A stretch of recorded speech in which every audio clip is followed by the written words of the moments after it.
Hello दोस्तों, नमस्कार। तो आप देख सकते हैं कि आज आज से Uttar Pradesh state medical faculty ने अपने नए बच्चों के एडमिशन के लिए ये फॉर्म भरना शुरू कर दिया है। फॉर्म भरने की प्रक्रिया शुरू हो चुकी है। तो यहाँ देखेंगे आप कि आज आज से फॉर्म भरना स्टार्ट हो गया है। 2 जून 2025 से 30 जून 2025 तक यह फॉर्म भरा जाएगा। इस फॉर्म को कैसे भरना है और इसमें किस डॉक्यूमेंट की ज़रूरत पड़ेगी, आपको कैसे-कैसे फॉर्म भरना है, इसकी प्रक्रिया हम सारी आपको बताएँगे। वीडियो में बने रहिए और आइए देखते हैं कि फॉर्म कैसे भरना है।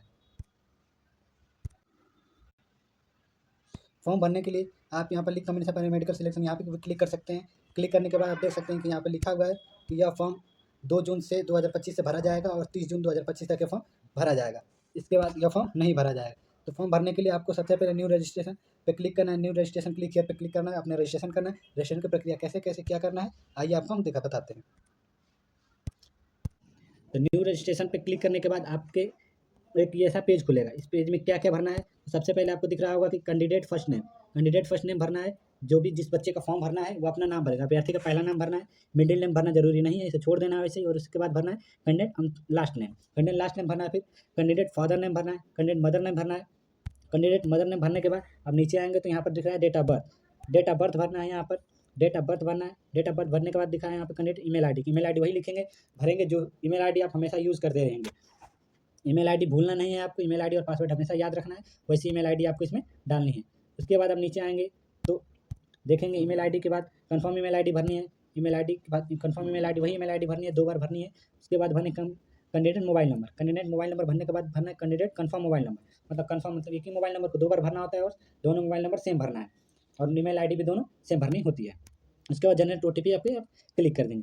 क्लिक करेंगे तो आपके मोबाइल नंबर और ईमेल आईडी पर 2 ओटीपी जाएँगे। मोबाइल नंबर पे एक दूसरी ओटीपी जाती है और ईमेल आईडी पे एक दूसरी ओटीपी जाती है। दोनों ओटीपी को यहाँ पर भर देना है। दोनों ओटीपी भरने के बाद आपको आई एग्री पे क्लिक कर देना है। यहाँ पे कोने पे देख रहे हैं कि आई एग्री का एक ऑप्शन आ रहा है। आई एग्री पे क्लिक करेंगे, कैप्चर कोड भरकर सबमिट कर देंगे तो आपकी रजिस्ट्रेशन की प्रक्रिया कंप्लीट हो जाएगी। रजिस्ट्रेशन की प्रक्रिया कंप्लीट होने के बाद आप बैक आ जाएँगे। आपके मोबाइल नंबर और ईमेल आईडी पे आपका रजिस्ट्रेशन नंबर और पासवर्ड चला जाएगा। फिर वहाँ से बैक आ जाएँगे, फिर आ जाएँगे यहाँ पे login for registration user click here. जो भी आपके मोबाइल नंबर पे रजिस्ट्रेशन नंबर और पासवर्ड जाएगा, यहाँ से क्लिक करके आप अपना रजिस्ट्रेशन नंबर डालेंगे। आइए आगे देखते हैं कैसे करना है। तो देखिए यहाँ पर एक ऐसा इंटरफेस दिखेगा आपको। इसमें आपको जो मोबाइल नंबर पे रजिस्ट्रेशन नंबर जाएगा तो यहाँ पर लिखना है इंटर यूज़र आईडी। मतलब जो आपका रजिस्ट्रेशन नंबर जाएगा, यहाँ पर ये अपना रजिस्ट्रेशन नंबर भर देना है, यूज़र आईडी भर देना है, फिर यहाँ पर पासवर्ड भर देना है। पासवर्ड भरने के बाद यहाँ कैप्चर कोड डालना है। कैप्चर कोड डालने के बाद लॉगिन पे क्लिक कर देना है। तो आइए हम भरकर दिखाते हैं आपको। अपनी यहाँ पर रजिस्ट्रेशन नंबर, पासवर्ड और कैप्चर कोड डालने के बाद यदि आप चाहें तो अपना यहाँ पर पासवर्ड भी चेंज कर सकते हैं, फॉरवर्ड कर सकते हैं। पासवर्ड चेंज करना ज़्यादा बेटर रहता है। इसमें जो पासवर्ड भेजता है वो टेढ़ा पासवर्ड रहता है, तो आप अपने हिसाब से इसमें पासवर्ड चेंज कर सकते हैं। पासवर्ड चेंज करने के बाद सब कुछ भरने के बाद आप यहाँ पर लॉगिन पे क्लिक करेंगे। लॉगिन करने के बाद आपके फ़ोन पे एक नया इंटरफेस खुल जाएगा। इंटरफेस खुलने के बाद यहाँ पर लिखा है जेंडर, मैरिटल स्टेटस, नेशनैलिटी, फिर आपने कौन से कक्षा की पढ़ाई की है, 10वीं 12वीं ये भरना है। फिर स्टेट राज्य निवास भरना है, श्रेणी कौन सी आती है, सब कैटेगरी कौन सी आती है, सब भरने के बाद आपको फिर नीचे और भरना है। क्या-क्या भरना है अभी दिखा रहे हैं हम आपको। चलिए तो इसको भर लेते हैं हम। इसको भरने के बाद हम दिखा रहे हैं कि और क्या-क्या भरना है। कैटेगरी भरने के बाद यहाँ पर दिखा रहा है कि प्रमाण पत्र, मतलब आपने जो भी कैटेगरी सर्टिफिकेट बनवाया है, जो भी अपना कैटेगरी सर्टिफिकेट बनवाया है, यहाँ पे उसको आपने भर देना है कि उसका डेट अभी कब तक जारी रहेगा, वो भरना है। फिर प्रमाण पत्र संख्या भरना है यहाँ पर, कैटेगरी सर्टिफिकेट नंबर भरना है। कैटेगरी सर्टिफिकेट नंबर भरने के बाद जारीकर्ता प्राधिकारी मतलब कि उस कैटेगरी सर्टिफिकेट को जो इश्यू किया था, जो अथॉरिटी दिया है, उसका यहाँ पर जारीकर्ता का अधिकारी का नाम लिखना है। फिर सब कैटेगरी कौन सी आती है आपको सबसे नीचे वो भरना है। तो भरने के बाद आपको नेक्स्ट पे क्लिक कर देना है। भरने के बाद आप आ जाएँगे तो नेक्स्ट क्लिक करेंगे तो आपके स्क्रीन पे एक ऐसा एक इंटरफेस खुलेगा। फिर यहाँ पर दे रहा है कि अल्टरनेट ईमेल आईडी भरना है। अल्टरनेट ईमेल आईडी भरनी है, अल्टरनेट मोबाइल नंबर भरना है, एड्रेस भरना है, पता एड्रेस लाइन 1, एड्रेस लाइन 2 एक पहला ही आप भरिएगा केवल, और ये 2 छोड़ दीजिएगा, कोई दिक्कत नहीं है। केवल एक ही भरना है, ये छोड़ दीजिएगा। उसके बाद आ रहा है अब राज्य, कौन से राज्य से बिलॉन्ग करते हैं वो यहाँ पर भरना है आपको। राज्य भरने के बाद कौन से राज्य से बिलॉन्ग करते हैं वो राज्य भरना है, टाउन और सिटी भरना है, पिन कोड भरना है। क्या ये परमानेंट एड्रेस आपका है तो यस करना है, नहीं है तो नो करना है। सारे डिटेल भरने के बाद आपको नीचे दिखेगा सेव और नेक्स्ट पे, तो सेव और नेक्स्ट पे क्लिक कर देना है। अगर यदि आपको लग रहा है कि नहीं हमने पीछे कुछ गलत भरा है, तो आप बैक भी जाकर उसे आप सही कर सकते हैं। इसके बाद आपको मौका नहीं मिलेगा किसी चीज़ को सही करने का। तो आप कोई भी एड्रेस या कोई भी नंबर भरिएगा, कोई भी ऑप्शन भरिएगा तो सोच समझ कर और मिलाकर और अच्छे से भरिएगा। ठीक है, तो सेव और नेक्स्ट पर हम क्लिक करते हैं। सेव और नेक्स्ट पर क्लिक करने के बाद आपके स्क्रीन पर एक नया इंटरफेस खुल जाएगा, जहाँ पे लिखा है कि बोर्ड नेम, आपने किस बोर्ड से पढ़ा, आपने 10वीं की कक्षा पास की है, वहाँ पे आपको ये भरना है, नेम इंस्टीट्यूट या कॉलेज नेम भरना है, किस कॉलेज से आपने पास किया है, रिजल्ट टाइप आपको किस रिजल्ट मतलब परसेंटेज में अपना रिजल्ट बताना है यहाँ पर, या नंबर वाइज बताना है, वो यहाँ पर भरना है। पासिंग ईयर लिखना है कि आपने 10वीं की परीक्षा कब उत्तीर्ण की थी। पासिंग ईयर भरने के बाद आप नीचे आएंगे तो उसके बाद आपको दिखेगा 12वीं का, कि 12th के डिटेल यहाँ पर भरने हैं। तो आपने 12th का बोर्ड का नाम लिखना है, 12th के बोर्ड के नाम लिखने के बाद 12th के बोर्ड का नाम लिखना है, यहाँ पे 12th का आपने कहाँ से किया वो भरना है, फिर रिजल्ट टाइप भरना है, आपको रिजल्ट किस टाइप में बताना है, फिर फिजिक्स में आपके मार्क्स कितने थे, ऑब्टेंड मार्क कितने थे, ऑब्टेंड मार्क कितने थे, फिर मैक्सिमम मार्क कितने थे, फिर केमिस्ट्री में आपके ऑब्टेंड मार्क कितने थे, केमिस्ट्री के ऑब्टेंड मार्क बताने के बाद आपको बताना है कि केमिस्ट्री के मैक्सिमम मार्क कितने थे।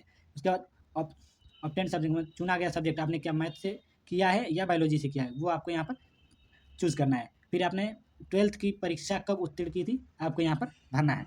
ये सब डिटेल भरने के बाद आपको सेव और नेक्स्ट पे क्लिक कर देना है, सेव और नेक्स्ट पे क्लिक कर देना है। ठीक, चलिए तो ठीक है, मैं आगे भरकर और आपको दिखाता हूँ।